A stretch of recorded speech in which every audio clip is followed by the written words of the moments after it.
त्याचं आमच्या शाहपूरवरती नितांत प्रेम आहे ते सन्माननीय बागवे सर यांच्यासाठी पहिल्यांदा आपण जोरात टाळ्या वाजवूया. कारण त्यांच्या राहून आम्ही कविता करायला शिकलो. अगदी रमेश तारमाळे सर असतील, आमचे हरणे सर असतील, त्यांच्या शुभार्थी ह्या उद्घाटनाचं वगैरे याचा मनात खूप आनंद आहे. असं म्हटलं जात आहे, ऋतू बदलत जातात दिवस उजाडत मावळतो. ऋतू बदलत जातात दिवस उजाडत मावळतो. समुद्राला येत राहते भरती आणि ओटी, आणि बदलत नाही ती माणसातील अनमोल नाती. आणि हीच अनमोल नाती मी माझ्या जीवनात पाळलेली आहे. म्हणून एवढा मोठा अगदी सर बोलले होते कांदळकर सर 50-60 माणसं सर म्हटलं आमचे काही 100-200 माणसं येतील, पण ही आलेली माणसं 100 माणसांचे ताकदीचे जसं मी म्हणेन. या ठिकाणी विविध क्षेत्रातली मंडळी आहे. खरं म्हणजे आपल्याकडे कार्यक्रमाचा काही स्वागत सोहळा खूप चालतोय आणि त्याला तर कारण पण तेच आहे की म्हणाल तर एवढी मोठी या ठिकाणी कार्यकारिणी आहे. जेवढी मोठी कार्यकारिणी आहे तेवढं मोठं काम आमचं पुढे मला नक्कीच दिसणार आहे. या ठिकाणी सर्वांचं मी या ठिकाणी शब्दसमूहाने स्वागत करेन. कारण या ठिकाणी आलेली सगळी मंडळी अगदी मी नामोलक आहे तरी देखील मला राहत नाहीये की खास करून मुरबाडवर आमची कोकण मराठी साहित्य परिषदेची मंडळी या ठिकाणी आलेली आहे. धानके मॅडम आहेत, आमच्या विविध शाळांचे शिक्षक, नंतर साबगाव शाळा आहे, सासे मॅडम आहेत, विषय मॅडम आहेत, विविध संस्थांचे या ठिकाणी प्रतिनिधी उपलब्ध आहेत किंवा उपस्थित आहेत. माझे अनेक नातेवाईक या ठिकाणी उपस्थित आहेत. आमचे BISC विषय आमचे गायकवाड सर, सगळ्या तऱ्हेची मंडळी आहे. मी सर्वांचं शिक्षक सर्व संघटनांचे प्रतिनिधी असतील, सर्व शिक्षक संघटना असतील, माझे सर्व नातेवाईक असतील, या सर्वांचं शब्दसुनाने मी या ठिकाणी सुरुवातीला स्वागत करेन. आणि या ठिकाणी तुम्हाला या संस्थेबद्दल थोडक्यात 2 मिनिटं बोलणार आहे की प्रसिद्ध साहित्यिक आणि पद्मश्री पुरस्काराने प्राप्त असलेले सन्माननीय मधु मुकेश कर्णिक साहेबांच्या शुभाहस्ते या संस्थेचा पाया रचला गेला. आणि या संस्थेमध्ये कधी मला जायला भेटेल असं स्वप्नात देखील माझ्या नव्हतं. आणि केवळ कांदळकरांच्या प्रेमापोटी या संस्थेचा एक खालीचा वाटा आम्हाला मिळालेला आहे. आणि कांदळकर तुम्हाला नक्कीच या ठिकाणी शब्द देतोय की माझ्या मागे सर हरणे सर असतील, तारवाडे सर अशी बरीचशी मंडळी आहे. आणि एक भव्य दिव्य असे कार्य या ठिकाणी या संस्थेच्या माध्यमातून नक्कीच कार्य या ठिकाणी होणार आहे. आणि एक आनंदाची गोष्ट आहे की मराठी भाषेला अभिजात भाषेचा दर्जा मिळाला. 3 ऑक्टोबर 2024 रोजी केंद्र सरकारने शासन निर्णय काढला आणि त्यानंतर आपल्या महाराष्ट्र राज्य सरकारने 3 ऑक्टोबर 2024 रोजी आंतरराष्ट्रीय म्हणजे त्याला अभिजात भाषा गौरव दिन म्हणून त्याला त्या ठिकाणी मान्यता दिली. आणि खऱ्या अर्थाने आम्ही खूप भाग्यवान आहोत की त्या भाषेच्या संस्कृतीच्या रुजवण्यासाठी आम्ही पुढे कार्यरत राहणार आहोत.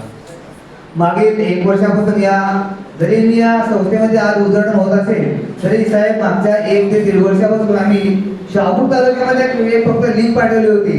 त्या शहापूरमध्ये आम्हाला साहेब 32 लेखक भेटले. आम्ही या 32 लेखकांचा मागच्याच वर्षी भव्य दिव्य कार्यक्रमामध्ये सन्मान देखील केला होता. बरीच मंडळी कोडव साहेब आहेत, खाडे साहेब आहेत, सगळी मंडळी, दोन्ही आमदार देखील त्या कार्यक्रमाला होते, सगळी मंडळी होती. जवळजवळ 200 माणसे जास्त आले त्या कार्यक्रमाला होती. त्यानंतर शहापूरमधल्या कवींचा देखील आम्ही सन्मान केलेला आहे. असे विविध तऱ्हेचा सन्मान करण्यात या आपल्या सगळ्या मंडळीकडनं या ठिकाणी प्रयत्न आहे.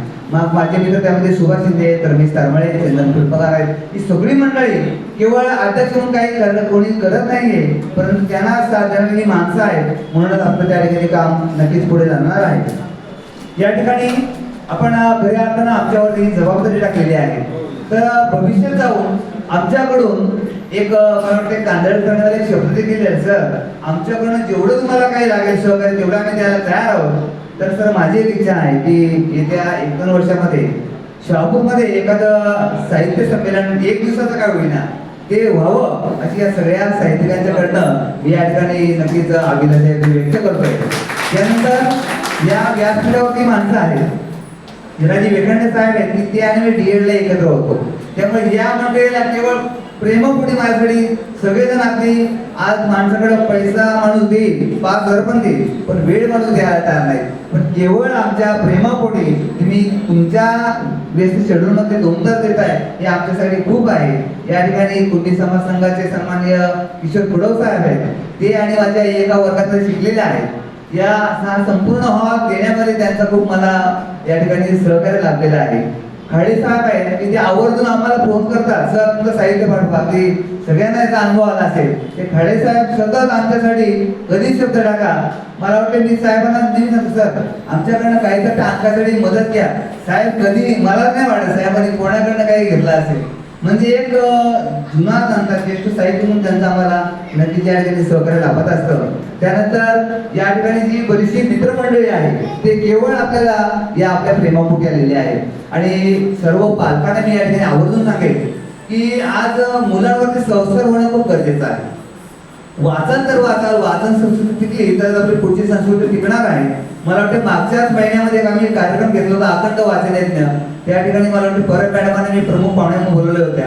त्या ठिकाणी वाचनाची संस्कृती जर आपण जतन करायची असेल तर साहेब भविष्यात जाऊन आम्ही जी वाचनालय आपल्या शहापूरमध्ये आहे त्या वाचनालयाला पुस्तकं देण्यासाठी किंवा ती वाचन संस्कृती आणखी कधी वृद्धिंगत होईल यासाठी देखील मी प्रयत्न करणार आहोत आणि त्यासाठी ज्या ज्या वेळेस तुमची मदत लागणार आहे त्यासाठी तुम्ही नक्कीच आमच्या पाठीमागे नक्कीच राहणार आहात. त्यानंतर शाळांमध्ये देखील ग्रंथालयाची निर्मिती झालेली आहे. पण ग्रंथालयाची निर्मिती शासनाने जेव्हा परिपत्रक काढतं की समजा आपले लेखंडे साहेब आहेत की प्रत्येक मुलाने महिन्याला एक पुस्तक वाचावं. मी तर म्हणेन ज्या ज्या वेळेस त्या विद्यार्थ्याला उपलब्ध साहित्य जेव्हा पुस्तक त्याच्या हाती तेव्हा खऱ्या अर्थाने त्याच्यामध्ये वाचन सक्ती निर्मिती रुजणार आहे. त्यानंतर भविष्यामध्ये साहित्यविषयक मेळावे आयोजित करणं असेल किंवा कवी संमेलन असेल, विविध पुरस्कारांचा सन्मान असेल, कलाकारांचा सन्मान असेल, या साहेब या ठिकाणी मी तुम्हाला आवर्जून सांगेन की आमच्या शहापूर तालुक्यात वेगळा एक इतिहास आहे की ज्या ठिकाणी माहुली किल्ला आहे, आजोबा पर्वत आहे, टाकीबडाचं एक छानपैकी मंदिर आहे. तद्वतच आमच्या या शहापुरामध्ये साहित्यिकांची कमी नाही. जर मी यादी काढली तर मला वाटतं 50हून अधिक आमचे तालुक्यामध्ये लेखक आहेत, 50हून अधिक आमचे कवी आहेत. हीच आमच्या तालुक्याचं वैभव आहे. म्हणूनच आमच्या तालुक्यामध्ये जे काही नियतकालिक चालतात त्याचं नाव काय ते शहापूर वैभव. म्हणजे शहापूरचं वैभव त्यामधून आपल्याला नक्कीच या ठिकाणी पाहायला मिळतंय. या ठिकाणी बोलण्यासारखं खूप आहे परंतु तरी देखील आमच्या सर्वांच्या प्रेमापोटी या ठिकाणी मला वाटतं आमचे कुंडली समाज संघाचे विविध सन्मानक देखील या ठिकाणी संचालक म्हणून पद्माकर पडवळ साहेब असतील, आमचे साळुंके साहेब आहेत जे रिटायर्ड केंद्र प्रमुख आहेत, ही सगळी माणसं या ठिकाणी उपस्थित आहेत. या ठिकाणी मला वाटतंय मधुकर हाणे सर आले. मला कोणतं सांगितलं सर आपण हाणे सरांचं स्वागत करत राहिले.